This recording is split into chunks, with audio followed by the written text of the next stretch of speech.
Welcome to Substance Free 02043, brought to you by Hingham Cares. I'm Kristen Arute, and I am President and Program Director of Hingham Cares.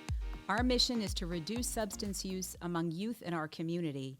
To that end, we bring educational programming into the schools, and we have a website, social media, and our podcast. With us today, our special guests, Rory and Chris Earley. Welcome, Rory and Chris. Thank you. Thank you so much for having us. Really appreciate it. Thank you for being here. So, Rory, you are a Hingham Cares board member. Yes. As of 6 months ago? Yes. Something like Yes, that? yes. So tell us what brought you to Hingham Cares. Okay. So I saw an ad on Facebook last year for the Making Healthy Choices meeting with Linda, and for my son, I took my son Ollie to that for 4 weeks, and it was such an amazing experience because I am really passionate about talking to my children early about alcoholism in specifically, but and it was just a great experience, and I was invited to be a parent partner, and then that turned out to be an invitation to the board, which I was so grateful for. Excellent. Well, we love having you on the board. You've been a really enthusiastic supporter of all the work that we do. Thank you. So tell us both where you grew up. I grew up in Cohasset. Mm-hmm. I grew up in New Jersey. And what were your growing up years like? Good. I had a great childhood. I went to Cohasset High. I grew up in an alcoholic home. My father was an alcoholic, but amazing person, full functioning, amazing job, but was an alcoholic. And so, but nothing overly negative other than the sort of emotional effect of growing up in an alcoholic home. So you're a South Shore girl. Yes. You ended up in Hingham. Yes. And what brought you to Hingham, Chris? Rory. So I grew up in New Jersey, a single parent household. There was addiction, and other than that, there were opportunities that I had, and so I came to Boston for school, and then met Rory, and she was from the South Shore, so we went to the South Shore, and it's been very nice down here. Because Rory and I, we lived in Boston for 10 years, and it was a big adjustment coming to the suburbs, but it's been wonderful. Raising our kids here, Hingham is a wonderful community, so this is where we should be, so it feels good. Yeah, he said, we're not moving to your hometown. And I said, okay, then Hingham. I won, kind of. Kind of. You compromised a little bit. Yes. So how long have you been in Hingham? Tell us about your kids, how old they are. What are your ties to Hingham? So my mom actually grew up in Hingham. She's one of 8. So this is kind of like my second hometown. A lot of family still in Hingham. We've been here for 5 years in June, right? Yes. And so my son is almost 12, Oliver, and my daughter is 8. So I have a middle schooler and a third grader at East. And they love it. We were in an apartment in a high-rise in the city, so which was amazing. We had, the city as our backyard. But it is nice to be in, with a yard and the community, and Hingham's a great community, so we really love it, right? Do you agree? It's been wonderful. Right. I mean, it was a big transition coming from Boston to high-rise, living in a house, and it's been a total blessing. Hingham has been wonderful for us on many different levels, so we love the community, and it's been wonderful for our kids. That's what it's about, so we're very happy. That's great. So tell us a little bit about your growing up years in a single-parent household. So that's a little bit different from what you have right now with your family. Oh, a little bit. Were you with your mom or your dad? Yeah, so it was We're just going to dive right in. Are you sure you want to know? Get comfortable. No, I'll give you the abbreviated Cliff Notes version as best as I can. So my father was a successful executive in New York City. He was self-employed, doing really well. He was, though, a very, very hardcore major league alcoholic. And so he lost everything. He became homeless, and my mother raised me alone. And he passed away in the streets of New York City. We don't know when or how, but his demise was on the streets of New York. And my mother sort of, raised me alone and wanted to give me every opportunity. So things are really hard, but there were also opportunities. She put me in private schools and sort of taught me a work ethic to apply myself. But I witnessed true dysfunction everywhere. And so I'm very motivated to not repeat that. And so having conversations with you, with Rory. This is important for me personally because it's cathartic to talk about this stuff. It's healthy, but everything I do is designed to have a life that my father couldn't have because of addiction. Because thankfully, I'm not an addict, and I have never been. So I don't purport to be, but I do have. Rory and I are both adult children of alcoholics, and so that leaves you with certain good things and certain bad things, right? And so I try to take the good as much as I can and work on the bad so it doesn't impact, my family and what we're trying to accomplish together. We're trying to do big things and have a healthy life together. Did your mom struggle with addiction as well, or was it just your dad? She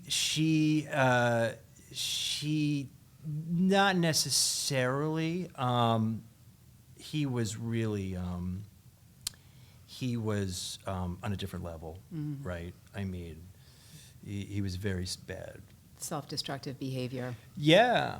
She was very codependent. Like there was a lot of other layers that weren't necessarily addiction, but like not positive emotional experiences, I would say. Yeah, it was dysfunctional, right? But like, Rory and I are just trying to change, at least, we're trying to change, take the good with what we had growing up, right? Rory had a different flavor of experience, right? We had different experiences, not good or bad or different, but just different. Yeah.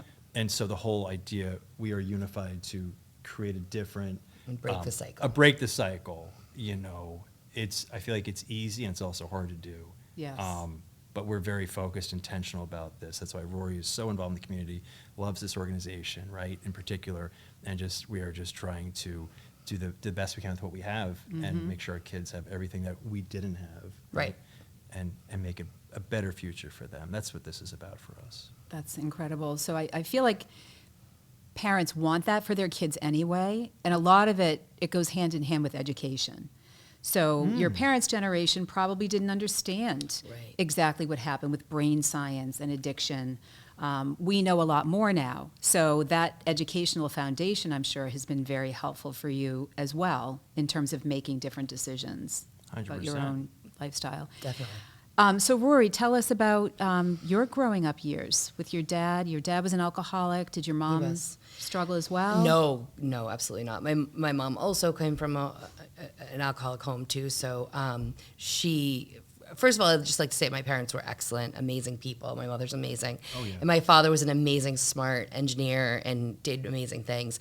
But, it was sort of the thing at 5 o'clock he would come home and start drinking. Mm-hmm. So my issue that really bothered me was, I admired him so much and how smart he was, and then I hated the person he was at night. Mm-hmm. And so it was this like yin and yang of like being mad the next day from the behavior of the night before, and he didn't even know what I was mad about. So that set forth this sort of... I don't know, a trigger or something in me. And I think when we met, we recognized these sort of, I don't love the phrase adult child of an alcoholic, but we use it. There's certain characteristics that you have. You push people away. That's a huge one. And I pushed you away many times. And like certain things, and you're super hypersensitive to everyone's mood. You walk into a room and you survey the scene, and so I feel like, but even though that could be viewed as a negative thing, it also has been a positive thing in that with empathy and I'm very caring and I can read your, vibes and so there's, positive things that come out of being hyper vigilant with reading the room. So I feel like I'm going down a off topic, but no, that's great. That's all really fascinating observations. Yeah, I feel like being an empath is something that I am very much into, and I think it was because you'd walk in and say, okay, did he drink yet? He's not, and I'm like that with adults too, because I don't drink by choice, and I can immediately be like, that person's been drinking, and not in a judgmental way, but it's just code in my head of how to survey the scene, I feel like. Your radar's yeah, advanced. is that weird? No, I relate to that. Not at all. So, it's been ingrained in you. Yeah. And it's almost, Yeah. it sounds like a form of PTSD. Maybe, perhaps. and there's like a trauma. survival skill. Trauma. Right, childhood trauma stuff. Yeah. Exactly. Yeah. Because if you are expecting bad behavior Right. as a result of somebody else's behavior, Yes. then you're more finely tuned to it. Speaking on that, I went to a therapist in my 20s when I was trying to find myself, and she said, "You expect to be disappointed," and I was like, that hit me like a ton of bricks. And I was like, I do. Like, if I'm meeting someone, like, they're definitely going to be late. Like, expect disappointment, which is something that from that day on, I was like, I need to like change that, and so I try to change that, but it's rears its ugly head once in a while. But I do think like. My parents were amazing people that did the best they can. My dad had a disease, and he died of his disease from pancreatic cancer, which was directly attributed to his drinking and smoking. Oh, wow. So I feel like it's really important to talk about, this stuff because I want other people to not feel alone. But I also, with the sort of asterisk or caveat that, like, my father was amazing. Like, he was a great, great guy. I wish Chris got to meet him. Me too. But, I do feel it's really important to talk about things like that are hard, like that, or I'm involved in a lot of end of life stuff as an end of life doula. Like, talk about death, like talk about these things that like people, as an Irish person, like the Right. Irish lace curtains, like don't talk about it. We don't. Right. They are dirty laundry. Like, I feel really. I think it's important to talk about these things to make people feel a little less alone in anything that they're struggling with. Exactly, because not everybody can talk about it. Right, And I think it right. depends on the phase that you're in Certainly. in the journey Right. as well. And it also depends on your age. I think, one of the things that we like about doing Hingham Cares Day, where we bring in all those speakers, is there could be a handful of kids in the audience that are struggling with exactly what's being talked about, but they Yes. don't talk about it because they're at a certain age where they don't know who to turn to, they don't know Right. what to say, they don't even know if what they're experiencing is normal or abnormal. So Right. having that person like you be very open about your experiences, I think, is an attractive quality. Oh, and thanks. and I'm sure it brings comfort to a lot of people. So you've talked about some changes that you've made to your adulting as a result Yeah. of what you experienced as children. I know you, Rory, you live a sober lifestyle. Yes. Chris, you don't. You drink on occasion. Yeah. You've made that decision, which, Yeah. as an adult, we all have that prerogative. So I'd love to hear from each of you how you came to that decision and how it manifests itself today, and how the two of you can remain in sync where you're doing something slightly different. Yeah. So that's a little bit of a loaded question. But Yeah. Do you want me to start? Or do you want to start? Well, let me just, I'm going to answer that and just back up to the start of our relationship is we met and, she didn't know my story, I didn't know her story about our upbringings, and that we were walking on the Charles River one night. It was a late spring, and I shared with her my story, and she was... No, I shared my story, Oh. which pushed you to But share I your never story. shared, childhood friends, other people I was in relationships with didn't even know, like, my stuff. I called him the iceberg. The iceberg, but when she said that, it was like whiplash, like, oh, I can roll with her. This is a safe space. Right. She Just like we were just understands. talking Yeah. about. Right. And so yes. that to me was a pivotal moment where it's like, she's different, she gets me. And so that's the genesis of what of got us here today, of trying to, I keep talking about, change the narrative, being intentional about it. We're not just arbitrary random parents, chaotic household. It's like, I want a smooth household, and that's what we have engineered through intention. It's simple, we always say. Simple. Like, It's a keep things simple simple. home, because you need to think about this stuff, because we don't want our kids having PTSD and trauma and hiding booze. Right. We don't want that. It's like it's a healthiest environment that we can manufacture, that we can create, right? Because this does require creation. It can't just be happenstance. I right? love the use of that word, intentional. You said You it's have to intentional, be. like it's Yeah, we know. conscious So effort. that yes, and so but that day where I felt very in sync with Rory and we got married, but that was when I could, be honest, and that enabled. She's helped me progress, I through, made him who he is today. That's what he's saying. progress through trauma. You don't even know you have. The worst trauma is when you don't even know you're traumatized. Right. Because we talk about being honest with yourself. I Yeah. didn't even talk about this stuff. right. And so I But would you grew encourage- up in a household that didn't talk about no, things. but I would encourage the community as best, and Roy's a good, advocate about this. We just talked about this, talking about uncomfortable things, death, addiction. This is real life. So you were just sort of muddling through? Did you know that your growing up years were a little bit different from your peers? Not the extent, no, because that's all you know. Right. And it's not that, like, if you see your father panhandling, it's not that weird, because it's like, well, Dad's panhandling.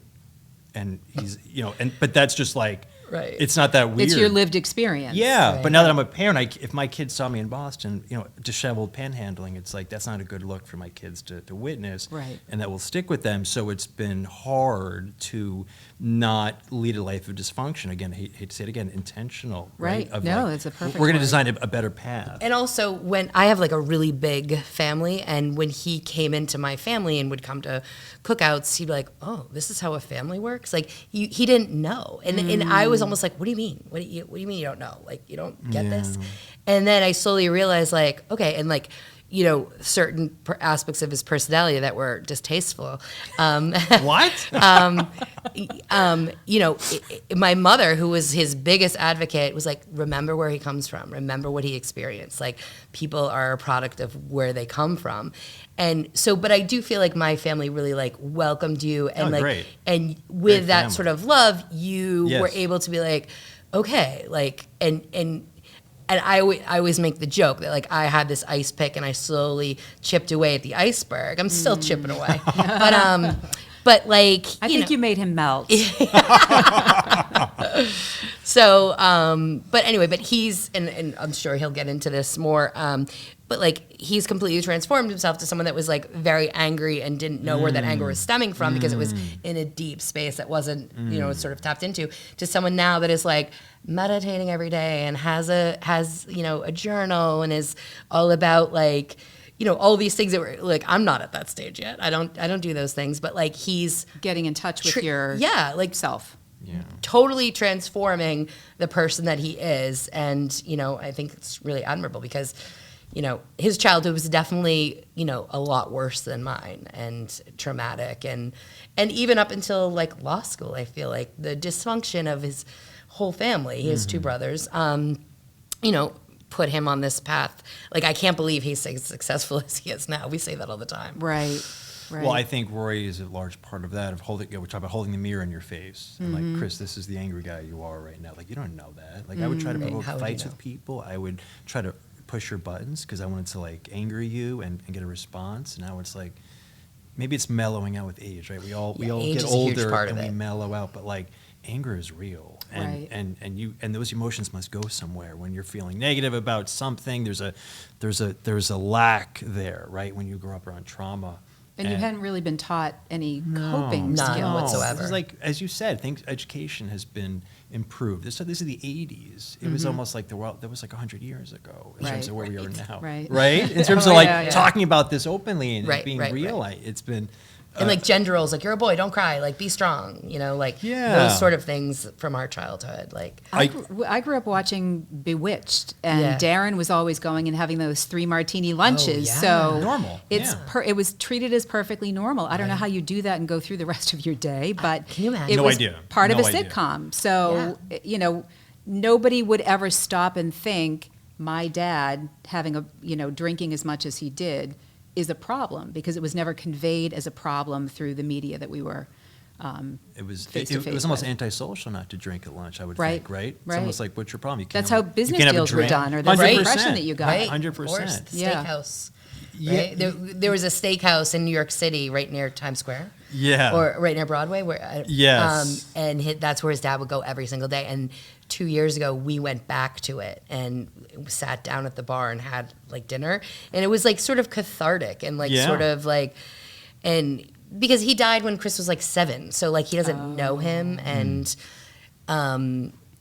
so I don't know. I just thought it was an interesting experience to do, almost sort of like 100%. therapeutic. 100%. Right. And he'd be happy and proud, and he'd Oh, love, he definitely He'd is. love Rory and love the kids, and but there's a lot of stuff in the background in terms of like what happened. But I think my mom, to her credit, like, and my family we just have stuff, like any other family. But she did the best she could with what she had. Right. She tried to like press the right button. So now, she did something right to allow me to be in this position, to have the opportunity to be evolving man, because if she had pressed the wrong buttons too much, that we wouldn't be having this conversation. I don't think it would have turned out this way. Right.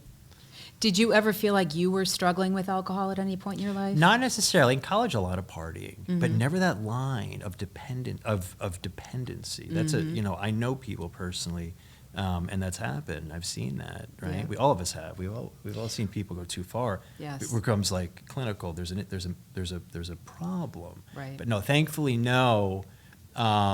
But which is almost weird to me. Well, you most likely didn't have the genetic component of Yeah. addiction. Yeah. Did you start drinking at a young age? Not really. No. In college, a lot of partying. Because that can also be a factor as Right. well. Yeah. The younger you start, the more, 100%. the higher the proclivity to becoming addicted.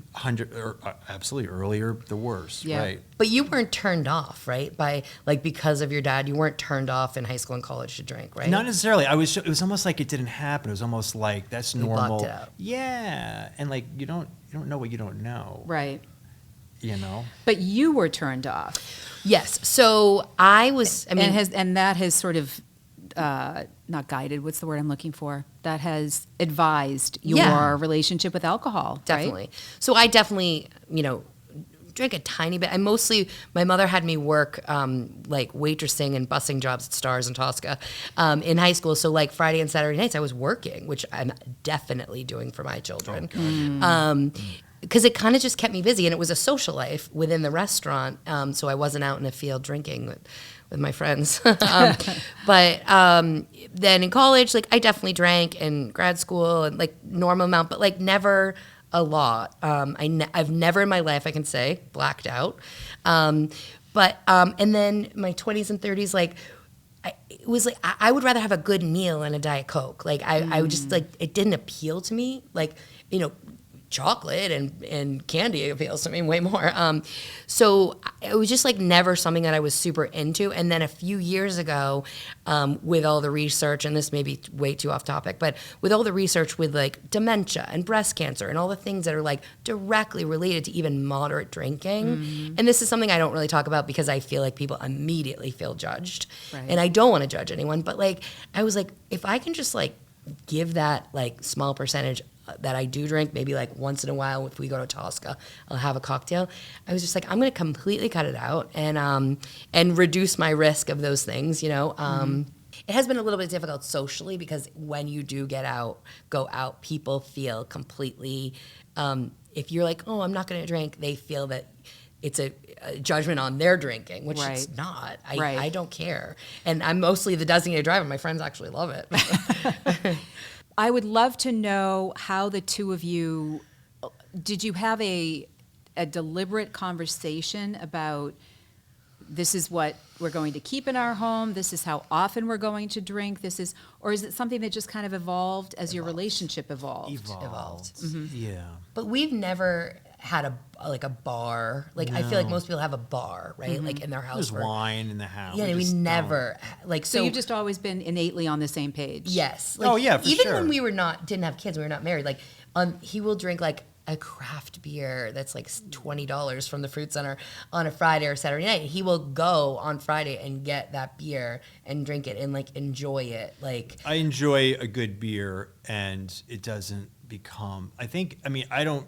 I'm not educated enough in this space to know what I think I'm past the point of being super vulnerable. Yes. Because if I got through that, it's like I think, it would have manifested. I'm not saying that there's some insulation here against anything in this life, but I just feel like, okay, like I've demonstrated to myself that, having a beer is not dangerous activity. Whereas if I used to smoke. If I had one cigarette right now, I think I'd be a full-on cigarette junkie. 'Cause I nipped that in the bud quickly. That was the worst, getting over cigarette addiction. so gross. Oh my God, 15 years. I disgusting. don't know that alcoholics drink to enjoy the flavor of a craft beer. No, it's It's a totally different motivation. Oh, it's so much deeper. And the other thing is like I never want my kids to like see the distinction of like mom or dad normal and mom or dad after they've had a few drinks because I know that children pick up on that from a very young age. I did. I was like, oh, dad's eyes are glassy. Like I know what I'm getting into. And I feel like, like this is totally cliche, but the whole like mommy juice and like mommy needs a glass of wine at 5 or like I go to play dates or have maybe more in the city, like we're like they would have wine at a play date, or like we won't even get into the sports games where they bring a cooler and everyone's drinking at the baseball field. Right. That kills me. Right. But I don't want to be judgy again, because this is just my thing, and But at the same time, to the point earlier about education, Yeah. what parents need to understand is that modeling is so critical Yes. to prevention. Everything. Right. Everything that you do, and it's not just alcohol. Everything. It's everything, Right. living a healthy lifestyle, making Right. healthy food choices, Right. what have you. Right. Your kids watch you. You're their first 100%. role Oh my model. God! It's So- like it's like Yes. super high sophisticated radar detection. Like, what's Dad's mood? We're talking about reading the room. I You know, know. how's Dad gonna react to that comment? How is he gonna react to Dad? Dad getting cut off in the car. Like, Yes. reading Mom. Like, how's Yeah. Mom handling this external thing? she's screaming at us to clean. But like, that's the imprint. Yeah. That's Exactly. the stamp, right? And So it's- that establishes behavior in them. As Oh, well. 100%. So Yeah. like we're all about like a boring household. Mm-hmm. There's no, nothing really complex going on. There's no like secret, hiding stuff. And I've seen things like from my own father. I've seen things that if my kids saw them, it could break them, right? Because like kids shouldn't see this stuff. Right. And so it's, modeling. She and I are just so obsessed in a good way with just like a better future, because we have two rock stars to work with. So God was so good to give us such incredible clay, for lack of a better word, right? But no, but seriously, like like mold, because you do mold them. We're Right, molders. right. Yeah. And so like right. I can speak to like being molded in sort of an unusual way. And you always talk about just like showing up, just like being there. Like we never, if we go out to dinner, it's like 5 p.m. and we're back at 6, and like they're in the same spot looking at their screens. They don't even notice we're gone. But we never go away without them. Like we're always there. Everyone goes to everyone's sports games. Like the way it just is. Yeah. your presence and, I think is huge. Oh, it's everywhere. And we're privileged to be able to do that. Like my mom, worked her worked so hard and she was working overtime. Like she was to put us through college. Like always working. And like I'm lucky enough that I stay home and Chris works his schedule. He gets up at like 3 a.m. so that he's home at 5, and so he never misses anything. And and I think they just know the foundation is so solid, Right. And that this is a lot of the things we talked about with Linda when we had the house party. She just kept saying like, just create this foundation so that they feel safe. So they, instead of like being like, oh no, what's Mom gonna say? They say like, oh, I gotta go talk to my mom about this. Exactly. And flipping the Yes, script. yes. And so, that's sort of what is really important to us. We have like a few tenets in our family and like giving back and sort of, but very, very simple. Family time is at the Yeah, core. yeah. It is. We don't even really like. It's just the way we roll. Yeah. It's Right. like, hey, let's get together this weekend. It's like, no, Yeah. that's just the way it is. Yeah. It's Right. We're not at status a quo. sports practice. Yeah. Time is what kids need. Yeah. Exactly. Time, right? Yeah. And that develops their security and their self-esteem. It's everything. Yes. Self-esteem is the number one thing for me. I would rather a secure, confident child than like A+, magna cum laude or whatever. Because I think I think my confidence in life has gotten me so far. And that was certainly my mother's doing. My mother instilled such confidence in us. And like my sister and I are like, she's a business owner, like we're so confident and such strong women because of my mom. And I just really want my children to be like that too. Right. Because that gets you farther in life than grades and Right. Absolutely. Right. Absolutely. Can you share any anecdotes about, you've talked about a little bit about the choices that you've made and not wanting to come across as judgmental to your peers. Right. Any anecdotes about people who've either embraced what you've decided to do, the lifestyle that you've chosen, or anecdotes about pushback that you've gotten? I can go quickly. So embracing, like there's several people in my like sort of orbit or circle of mom friends that I love that are actually recovering alcoholics that are in the program. And I love that because I can really talk freely with them about how I feel because, and I love their perspective. And, we know when we go out to dinner, we're having a Diet Coke. And, so that's been great, and I love to be super supportive of them in their journey, and I love to hear about it. And as far as, I mean, it's nothing major on the flip side of the coin. Just sometimes, just like, oh, you don't drink? Like, I mean, every single time I've met a new person, it's like, we should grab a glass of wine together sometime, and I'm always like, sure. And then I go and I don't get wine, but never. I mean, my personal opinion is it's a sensitive topic in the same way that, you know, a woman's weight is a sensitive topic or whatever, you know what I mean? It's very personal and people feel judged immediately. So I try not to talk about it, despite the fact that I am very passionate about talking about it. You know what I mean? So early on, did you feel like you had to make excuses for your lifestyle, or have Never. you always felt confident in that because choice? I am very resolute in my decision and why. And I'll be like, no, I don't drink. I grew up in an alcoholic home. I don't. It's not my thing. Right. And like I'll be self-deprecating and say like I'm too much of a control freak to let go of any control. And why are you laughing? That was evil.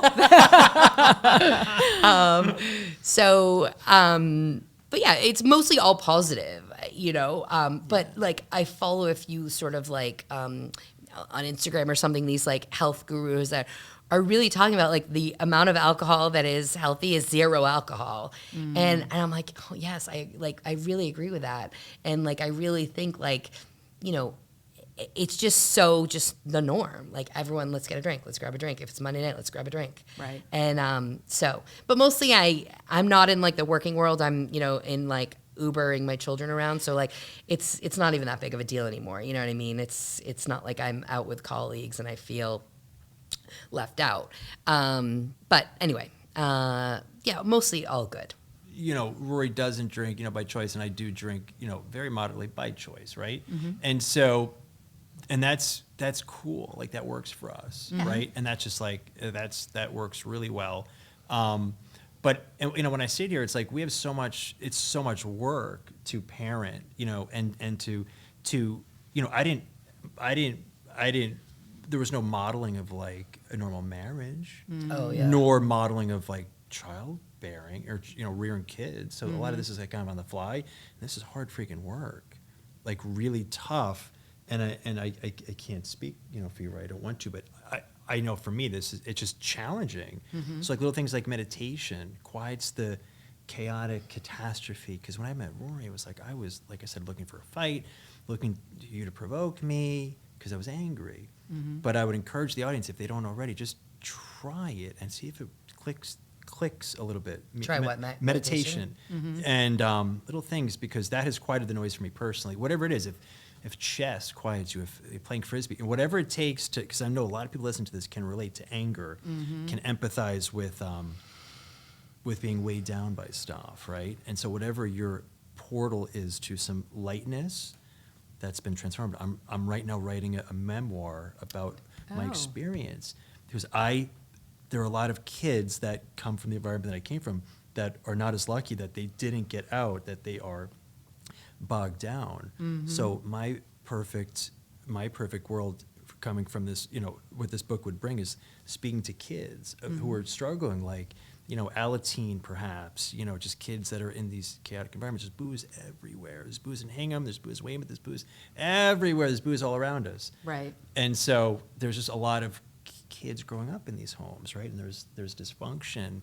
And but as we talked about, which keeps, you know, I keep thinking about, is talking about this stuff, honestly. So I'm writing a memoir so my kids know about Dad, so they get like why Dad is the way he is, so they can maybe glean some insight, because maybe they can relate to him. Maybe they have some feeling, you know, no matter what we're trying to do in our household, maybe they can relate to part of my story about my view of the world and how I think. And so, but it's very cathartic to write, right? To write the story. And it allows me to, it's like my father's memory lives on, right? Because my family, you know, they're all good people. We just had issues. Like every family, you know, everyone listening to this, there's issues in the family. Right. Some deeper than others. But my problems are my problems, right? Other people, they have their own problems, right? Right. But I feel like you must, if there's kids, there has to be space for kids to not be saddled by our adult problems, right? And that's where we just try to design a life where the kids are thriving, you know, very vanilla, because kids like boring, right? Kids like vanilla, so then they can just thrive. Right. So I just said a lot, but I just feel like a lot of people can relate to this stuff, right? Dysfunction, trauma. Right, and I think that there's always that element of trying to keep up with what everybody else is doing that creates stress. So to hear you guys talk about this very boring, vanilla, plain kind of Simple lifestyle life, that you yeah. live, simple life, there's a lot of appeal to that. I mean, I'm thinking Little House on the Prairie, you know? Well, yeah. In a cabin in the woods. But I think We do a lot have of electricity. No, okay. indoor plumbing. yes. A great show, by the way. I love that show. Oh my gosh, love that show. Michael Landon, oof, he was a great. He Pa died of Ingalls. cancer. Yes, I know, so sad. No, but that element of simplicity in a chaotic world is so important. You want your home to be kind of a harbor Right. in this world. 100%, safe harbor, yeah. Yeah, 100%. and to build that out for your kids so that they have a place which you didn't have and you didn't have growing up. You didn't go home and feel like, I can sigh now, I can take a deep breath and feel comfortable. You didn't have that. So you're creating that for your kids, which I think is very commendable. Thank you. Thank you. And I love the fact that it's intentional. You use that word intentional. But what I'm hearing from the two of you is that you're very much in sync. Oh, yeah. And there's a lot that's very instinctual. Very much so. You're on the same page here. Yeah. Yes. Because you can't do this without being in sync. It's too Right. hard. It wouldn't work. Right. And like Rory's been super patient because we used to be very more volatile, just like very prone to anger. And like, I'm writing about this in my book we were at a dry cleaner once. I was looking to pick a fight with a guy. I thought he was staring at me. He wasn't even looking at me. Just like trying to provoke. But Rory has put the mirror in front of my face and said, this isn't the way to do it. And so it took a whole lot to be able to sit here and have a conversation about this openly, honestly. I'm an open book. Right. I have a podcast and I talk openly about trauma, about adult children of alcoholics. So this resonates with Rory, resonates with me, and that's why it's awesome having this conversation with you. It's important stuff. I love it. I mean, you're both being very open, and I think your message and your choices are going to resonate with our listeners for sure. So given your growing up years and the choices that you've made as adults and as parents, how do you translate that into conversations with your kids? My mother was always very honest with us. There was never any sweeping under the rug. Whereas I always joke, Chris's family, everything was swept under the rug. And if we would fight, he'd be like, all right, do you want to be done with this? And I'm like, absolutely not. We're going to talk about every single point. So I feel like it's super important to be honest. So from a very young age, obviously my children don't have grandfathers because they both died. And so we talk about Grandpa Moose and Grandpa Joe in the stars looking over us. And I don't know how old they were when we first started talking about addiction, but fairly young. But I'd say around like between 8 and 10 is where we really started talking to Ollie, our oldest, about the reason for the death and how it basically. What I'm very worried about is that my children are going to have this genetic component for addiction. And despite all of the talking that I do and all of the advocacy work that I might do, they're still going to have that, and it's going to kick in, and there's, not a lot that I can do to overcome their genetic makeup. Right. So in order to sort of get ahead of that, that's what the Making Healthy Choices thing, and I would 100% recommend that to anyone listening. Guiding Good Choices. Guiding Good Choices. I'm sorry, I misspoke. Guiding Good Choices is so great because for 3 weeks we did just the moms, and then on the 4th week the kids came in and did this actual role playing. And so I can tell Ollie a million times, like, oh, if someone asks you to have a drink, just say no. But until he actually is in the situation, and this was so great. I actually watched him from across the room at how he responded, and it was really like great because he actually spoke the words and like played it out. And so I feel like just being open and honest with them, and I feel like just generally overall, we're pretty open and honest about everything. Like we had all the talks very early. If Ollie asks me like really like inappropriate question, well, not inappropriate, but really deep, like, you know, whether it's about sex education or whatever, like I'm always very open and honest with him. And so I feel like Alice is only 8, so we've talked to her a little bit about smoking and drinking and, you know, how it's not healthy and we have to make healthy choices. Especially, I'm sort of framing it, they're both like really great athletes. And like, you know, like as an athlete, you have to, you know, put good food in your body, and we're still working on the good food with them because they don't eat anything. But, you know, and so I just think if we like just keep talking about it, like, and the other thing from the Guiding Healthy Choices, one of the things Linda mentioned was, you know, making sure that your kid feels comfortable, like if they're in a gym or they're with a bunch of people that are drunk, like that they feel safe to call you. And I always tell that to Ollie. I said, I will never be mad at you. Like, I want you to be honest. Like, always be honest with me and I won't be mad. And so, and like little small things, like, we've seen him, you know what I'm saying? Like being honest, like he'll lie and then he'll immediately came and say, no, I'm sorry, I was lying. And so like that sort of like relationship, I think, is just building up. Because a foundation of honesty. Yeah, and I know he's going to drink and I know he's going to, you know, whatever. But hopefully he can, you know, make good choices. But if I could jump back to the house party that we had with all the moms, I think there were like 12 moms there. Everyone was talking about their, so like, what are we going to do about drinking and smoking? And then one woman was very concerned about marijuana gummies. And then at the end, my friend, who's actually a recovering alcoholic, whose brother-in-law passed away from drugs, from an accidental overdose, said, you know, alcohol and weed gummies, like I'm not even worried about that. Like I'm worried about my teenager taking one pill and dying. And so, and I was like, oh wow.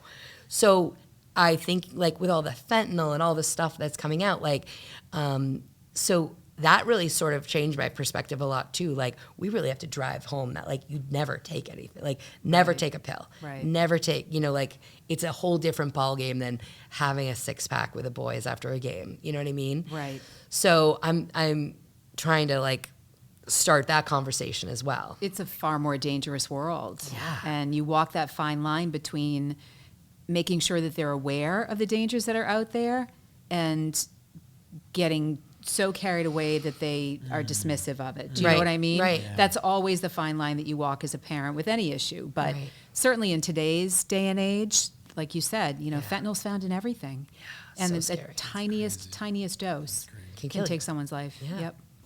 Rory just said a lot, but the first thing she said, hit me with a ton of bricks, is we can't control genetics. Like we can't fight that fight. And that's So really, scary. that's scary to me and her, right? As we try to, so like, we can control what we can control, and that's it, right? So the foundation of honesty you're talking about, like that's what this is about, foundation, right? Like solid, you know, you can talk to dad about anything, talk to mom about anything.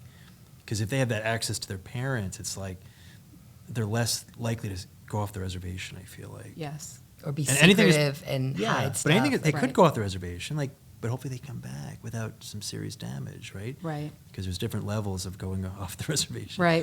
You know? So hopefully they, you know, because we're going to get pushback and, you know, I hate you, mom, I hate you, dad, you know, when the Oh yeah, teenagers we're already start- getting that from our preteen. You're the worst mother in the Oh, world. yeah, of You're course. the worst father. You're not coming Well, they to know our birthday everything, we know party. nothing. That's the way this works. Right.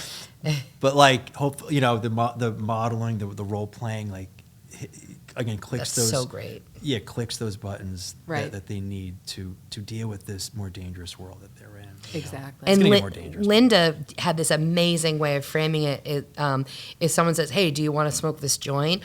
You can just like change the conversation. Be like, "I'm actually going to hit Nona's and grab an ice cream," instead of being like, "No, I don't want to do that." You Right. could just like change the conversation, pivot. And like, I was like, that is so smart, because Right. you're not outwardly saying like, I'm not going to be cool and I'm not going to do that, but you're just like making a different plan. And then maybe that person follows suit. Oh, sure, I'll get an ice cream. Yeah, you know what I Right. mean? So we've talked about that with Ollie, and because this boils down to also like middle school problems that even aren't about drugs and alcohol, like Peer about pressure. peer pressure and about making fun of someone, or, you know, bullying and all that stuff that's happening. Right. Like, you know, do the right thing, like be the good kid and like make the right choice. Right. I like to tell the story of my son when he was in high school.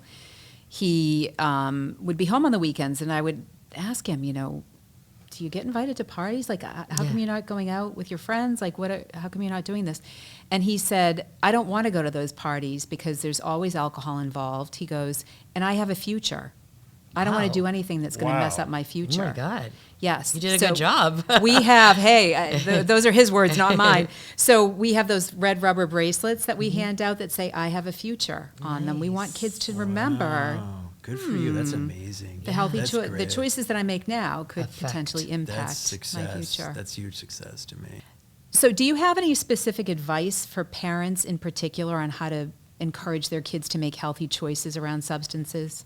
Well, you have to make healthy decisions yourself because they're watching you, right? So if they see, you know, I've seen, if I see dad, you know, pounding tall boys of beer or vodka, well, that's probably not a good scene. So be sensitive to what you're demonstrating, right? It starts with you. I think the parents are the leaders of the home and need to disseminate a healthy message. So watch your behavior because they're listening, they're watching always. So I think that's really important. That's what you will reap, I feel like, right? If you're, Yeah. You know, we spend all our time with our kids. We don't have we don't have this figured out. This is an ongoing Oh odyssey. yeah, we're no experts. Right, of like trying to figure it out, but they're not going to see, you know, me, you know, being hauled out of the house by the cops or, you know, falling into, you know, a chaotic state. So I would encourage, you know, parents to be mindful of what they're showing. If that's a good thing or a bad thing, be sensitive to that, and because they're going to be watching and taking notes. of Right. What mom and dad are doing, you know. Those And mental then just notes. talking about it, like just